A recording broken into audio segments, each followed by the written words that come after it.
ਮਲੋਹਾ ਮਲੋਹਾ Punjabi university ਦਾ ਪਹਿਲਾ semester ਜਿਹੜਾ ਹੈ ਉਹ ਮੁੱਕ ਗਿਆ ਹੈ, ਤਕਰੀਬਨ ਮੁੱਕ ਗਿਆ ਹੈ। ਤੇ ਇਹ ਤਜਰਬਾ ਸੀਗਾ ਪਹਿਲਾ ਸਮੈਸਟਰ ਦਾ, ਤੇ ਕਾਫੀ ਕਾਮਯਾਬ ਰਿਹਾ। ਇਹਦੇ ਵਿੱਚ ਇਸ ਸਮੈਸਟਰ ਵਿੱਚ ਸਿਰਫ 5 ਕਲਾਸਾਂ ਆਫਰ ਕੀਤੀਆਂ ਗਈਆਂ ਸਨ।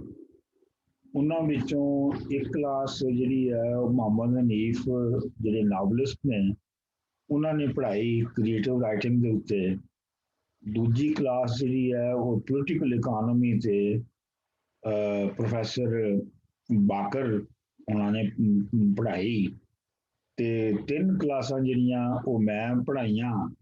ਉਹਨਾਂ ਵਿੱਚੋਂ ਇੱਕ ਕਲਾਸ ਜਿਹੜੀ ਸੀ ਉਹ ਪੰਜਾਬ ਦੀ ਲੋਕ ਤਾਰੀਖ ਦੇ ਬਾਰੇ ਸੀ, ਦੂਜੀ ਸਾਰੀ ਦੁਨੀਆ ਦਾ ਜਗਤ ਦਾ ਫਲਸਫਾ ਦੂਜੀ ਕਲਾਸ ਸੀ, ਤੇ ਤੀਸਰੀ ਹੀਰ ਵਾਰਿਸ ਸ਼ਾਹ ਜਿਹੜੀ ਸੀ ਉਹ ਪੜ੍ਹਾਈ ਸੀ। ਤੇ ਇਹ ਤਿੰਨੇ ਕਲਾਸਾਂ ਬਲਕਿ 5 ਕਲਾਸਾਂ ਜਿਹੜੀਆਂ ਨੇ ਇਹ ਕਾਫੀ ਕਾਮਯਾਬ ਰਹੀਆਂ। ਔਰ ਮੈਨੂੰ ਆਪਣੇ ਕਲਾਸਾਂ ਦੇ ਬਾਰੇ ਨਹੀਂ ਪਤਾ ਕਿ ਪੜ੍ਹਾਇਆਂ ਨੇ ਉਹਨਾਂ ਨੂੰ ਕਿੰਨਾ ਪਸੰਦ ਕੀਤਾ ਜਾਂ ਨਹੀਂ ਕੀਤਾ, ਲੇਕਿਨ ਇਹ ਹੈ ਕਿ ਜਿਹੜੇ ਰਿਵਿਊਜ਼ ਆਏ ਨੇ ਆਪਣਾ ਮੁਹੰਮਦ ਹਨੀਫ ਸਾਹਿਬ ਤੇ ਪ੍ਰੋਫੈਸਰ ਫਿਆਜ਼ ਬਾਕਰ ਹੋਰਾਂ ਦੇ ਬਾਰੇ ਚ ਉਹ ਬੜੇ ਜ਼ਬਰਦਸਤ ਨੇ। ਤੇ ਮੇਰਾ ਖਿਆਲ ਹੈ ਕਿ ਇਹ ਤਜਰਬਾ ਕਾਮਯਾਬ ਰਿਹਾ। ਹੁਣ ਯੂਨੀਵਰਸਿਟੀ ਦਾ ਇਹ ਦੂਜਾ ਸਮੈਸਟਰ ਜਿਹੜਾ ਉਹ ਸ਼ੁਰੂ ਹੋ ਰਿਹਾ ਹੈ। ਉਹਦੇ ਵਿੱਚ ਪਹਿਲੀ ਕਲਾਸ ਜਿਹੜੀ ਹੈ ਉਹ ਤੇ ਸ਼ੁਰੂ ਹੋ ਗਈ ਸੀ ਪਿਛਲੇ ਹਫ਼ਤੇ 'ਚ। ਉਹ ਸ਼ਾਹਮੁਖੀ ਸਕ੍ਰਿਪਟ ਸਿਖਾਉਣ ਲਈ ਸੀਗੀ, ਤੇ ਉਹਦੇ ਵਿੱਚ ਕਾਫੀ ਸਟੂਡੈਂਟ ਜਿਹੜੇ ਨੇ ਆਏ ਨੇ ਔਰ ਇੰਟਰਸਟ ਲੈ ਆਏ ਨੇ। ਤੇ ਉਹ ਅਬਾਸ ਅਲੀ ਸਦੀਕੀ ਸਾਹਿਬ ਪੜ੍ਹਾ ਰਹੇ ਨੇ। ਉਹ ਗੁਰਮੁਖੀ ਸਕ੍ਰਿਪਟ ਦੇ ਉੱਤੇ ਵੀ ਅਗਲੇ ਹਫ਼ਤੇ ਕਲਾਸ ਸ਼ੁਰੂ ਹੋਵੇਗੀ। ਤੇ ਜੇ ਤੁਸੀਂ ਗੁਰਮੁਖੀ ਸਕ੍ਰਿਪਟ ਸਿੱਖਣਾ ਹੋਵੇ ਤੇ ਤੁਸੀਂ ਉਹ ਕਲਾਸ ਜ਼ਰੂਰ ਜੁਆਇਨ ਕਰਨਾ। ਇਸ ਤਰੀਕੇ ਦੇ ਨਾਲ ਇਸ ਸਮੈਸਟਰ ਦੇ ਵਿੱਚ ਅਸੀਂ ਕਾਫੀ ਜਿਹੜੀਆਂ ਕਲਾਸਾਂ ਨੇ ਉਹ ਆਫਰ ਕਰ ਰਹੇ ਹਾਂ, ਜਿਨ੍ਹਾਂ ਵਿੱਚ ਤਾਰੀਖ, social sciences, humanities, natural sciences, ਇਹ ਸਾਰੀਆਂ ਅਸੀਂ ਇਸ ਸਮੈਸਟਰ ਦੇ ਵਿੱਚ ਆਫਰ ਕਰਨੀਆਂ ਨੇ।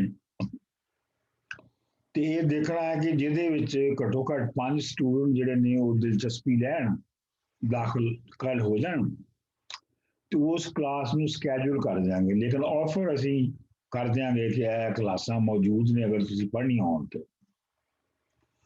ਹੁਣ ਮੈਂ ਇਸ ਸਮੈਸਟਰ ਦੇ ਵਿੱਚ ਜਿਹੜੀ ਪਹਿਲੀ ਕਲਾਸ ਪੜ੍ਹਾਉਣੀ ਹੈ ਉਹ ਪੰਜਾਬੀ ਦੀ ਕਲਾਸੀਕਲ ਪੋਇਟਰੀ ਦੇ ਉੱਤੇ ਪੜ੍ਹਾਉਣੀ ਹੈ।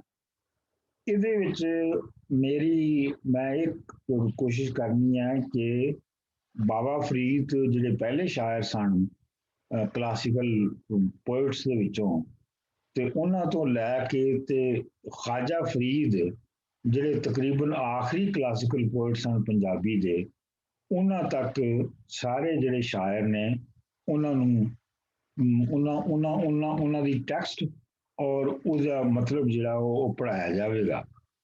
ਇਹਦੇ ਵਿੱਚ ਜਿਹੜੇ ਸ਼ਾਇਰ ਮੈਂ ਕਵਰ ਕਰਾਂਗਾ ਉਹ ਨੇ ਬਾਬਾ ਫਰੀਦ, ਬਾਬਾ ਗੁਰੂ ਨਾਨਕ, ਸ਼ਾਹ ਹੁਸੈਨ, ਸੁਲਤਾਨ ਬਾਹੂ, ਬੁੱਲੇ ਸ਼ਾਹ, ਵਾਰਿਸ ਸ਼ਾਹ, ਸਚਨ ਸਰਮਸਤ, ਹਾਸ਼ਿਮ ਸ਼ਾਹ, ਮੀਆਂ ਮੁਹੰਮਦ ਬਖਸ਼ ਤੇ ਖਾਜਾ ਫਰੀਦ। ਇਹਨਾਂ ਦੀ ਸਿਲੈਕਟਡ ਟੈਕਸਟ ਜਿਹੜੀ ਹੈ ਉਹ ਪੜ੍ਹਾਈ ਜਾਏਗੀ। ਮੈਂ ਉਸ ਸਿਲੈਕਸ਼ਨ ਕਰਕੇ ਹਰ ਸ਼ਾਇਰ ਦੀ ਜਿਹੜੀ ਆ ਉਹ ਪੇਸ਼ ਕਰਾਂਗਾ। ਫਿਰ ਉਹਦਾ ਜਿਹੜਾ ਹਿਸਟੋਰੀਕਲ ਪਰਸਪੈਕਟਿਵ ਹੈ, ਤਾਰੀਖੀ ਪਿਛੋਕੜ ਜਿਹੜਾ ਹੈ, ਔਰ ਉਹਦੇ ਵਿੱਚ ਵਿਚਾਰਧਾਰਾ ਜਿਹੜੀ ਜਿਸ ਤਰ੍ਹਾਂ ਆਈ ਹੈ, ਉਹਨਾਂ ਸਾਰਿਆਂ ਦਾ ਜਿਹੜਾ ਹੈ ਅਸੀਂ ਨਿਖੇੜਾ ਕਰਾਂਗੇ।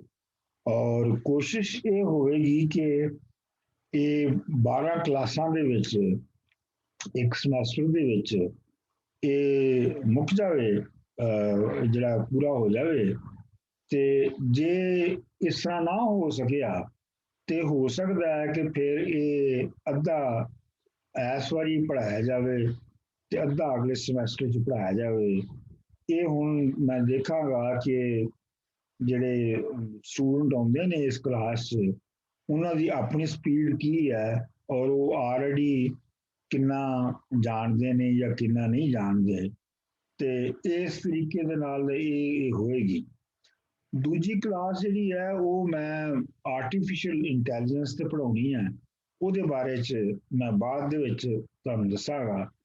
ਤੇ ਤੀਜੀ ਕਲਾਸ ਜਿਹੜੀ ਹੈ ਉਹ ਚੱਲ ਰਹੀ ਹੈ ਹੀਰ ਵਾਰਿਸ ਸ਼ਾਹ ਵਾਲੀ, ਉਹਦੇ ਤਕਰੀਬਨ 200 ਬੰਦ ਪੜ੍ਹੇ ਗਏ ਸਨ ਪਹਿਲੇ ਸਮੈਸਟਰ ਦੇ ਵਿੱਚ, ਤੇ ਅਜੇ 400 ਤੇ 31 ਬੰਦ ਜਿਹੜੇ ਨੇ ਅਜੇ ਹੋਰ ਹੈਗੇ ਨੇ, ਤੇ ਲੱਗਦਾ ਇਹ ਹੈ ਕਿ 2 ਸਮੈਸਟਰ ਦੇ ਵਿੱਚ ਉਹ ਪੂਰੀ ਹੋਵੇਗੀ। ਜੇ ਤੁਸੀਂ ਚਾਹੋ ਤੇ ਉਸ ਕਲਾਸ 'ਚ ਵੀ ਦਾਖਲਾ ਲੈ ਸਕਦੇ ਹੋ, ਕਿਉਂਕਿ ਜਿਹੜੀ ਪਹਿਲਾ ਸਮੈਸਟਰ ਦੀਆਂ ਕਲਾਸਾਂ ਨੇ ਉਹਨਾਂ ਦੀ ਰਿਕਾਰਡਿੰਗ ਜਿਹੜੀ ਮੌਜੂਦ ਹੈ, ਲੇਕਿਨ ਇਹ ਜਿਹੜੀ ਕਲਾਸ ਸ਼ੁਰੂ ਹੋਏਗੀ ਇਹ 200 ਬੰਦਾਂ ਤੋਂ ਅੱਗੇ ਤੋਂ ਸ਼ੁਰੂ ਹੋਏਗੀ। ਤੇ ਮੇਰਾ ਖਿਆਲ ਹੈ ਕਿ ਤੁਸੀਂ ਆਪਣੀਆਂ ਜਿਹੜੀਆਂ ਨੇ ਤਜਵੀਜ਼ਾਂ, ਆਪਣੇ ਖਿਆਲ ਜਿਹੜੇ ਨੇ ਉਹ ਸਾਡੇ ਨਾਲ ਸਾਂਝੇ ਕਰੋ, ਤੇ ਬਾਕੀ ਸਾਰਿਆਂ ਦੋਸਤਾਂ ਯਾਰਾਂ ਰਿਸ਼ਤੇਦਾਰਾਂ ਭੈਣਾਂ ਭਰਾਵਾਂ ਨੂੰ ਸਾਰਿਆਂ ਨੂੰ ਘੱਟੋ ਘੱਟ ਇਹ ਜ਼ਰੂਰ ਦੱਸ ਦਿਓ ਕਿ ਇਹ ਯੂਨੀਵਰਸਿਟੀ ਹੈਗੀ ਹੈ, ਇਹ ਚੱਲ ਰਹੀ ਹੈ। ਕੋਈ ਇਹਦੇ 'ਚ ਦਾਖਲਾ ਲਵੇ ਜਾਂ ਨਾ ਲਵੇ, ਪਰ ਤੁਸੀਂ ਇਹ ਜਿਹੜੀ ਹੈ ਨਾ ਗੱਲ ਦੂਜਿਆਂ ਦੇ ਨਾਲ ਜ਼ਰੂਰ ਸਾਂਝੀ ਕਰੋ, ਜਿਹਨੂੰ ਵੀ ਤੁਸੀਂ ਦੱਸ ਸਕਦੇ ਹੋ। ਜਿਸ ਫੋਰਮ ਤੇ ਵੀ ਤੁਸੀਂ ਇਹਦੀ ਗੱਲ ਕਰ ਸਕਦੇ ਹੋ ਉਹ ਕਰੋ, ਤੁਹਾਡੀ ਬੜੀ ਮਿਹਰਬਾਨੀ ਹੋਏਗੀ, ਤੇ ਰੱਬ ਰਾਖਾ।